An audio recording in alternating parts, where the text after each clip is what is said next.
अनोळखी मोबाईल नंबरवरून आलेल्या टेक्स्ट मेसेजमधील लिंक ओपन करून पाहताच खातेदाराच्या बँक खात्यामधून तब्बल 2,65,000 रुपये रक्कम क्षणात ट्रान्सफर झाली। ही धक्कादायक घटना 20 डिसेंबर रोजी 1:30 ते 4:45 या कालावधीत कराड अर्बन बँक चाटीगल्ली येथे घडली।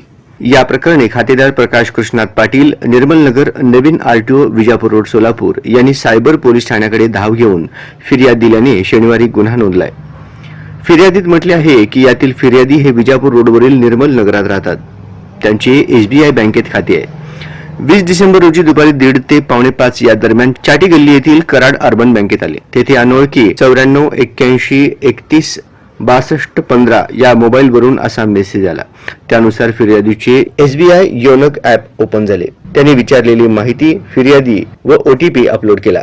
तेव्हा फिर्यादीच्या खात्यातून अनोळखी मोबाईल धारकाने एकूण 2,65,000 रुपये वेगवेगळ्या खात्यात ट्रान्सफर करून घेतले। अशा प्रकारे आपली आर्थिक फसवणूक झाल्याचे फिर्यादीत म्हटले आहे।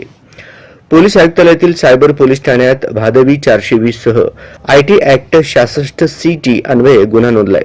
अधिक तपास पोलीस निरीक्षक श्रीशैल गजा करीत आहेत। कोणत्याही फसव्या लिंकवर जाऊ नका अथवा क्लिक करू नका याबद्दल आम्ही वेळोवेळी आवाहन करीत आहोत।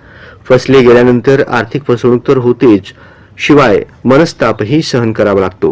प्रत्येकाने वेळेची दक्षता घ्यावी। श्रीशैल गजा, पोलीस निरीक्षक, सायबर पोलीस ठाणे, सोलापूर आयुक्तालय, सोलापूर।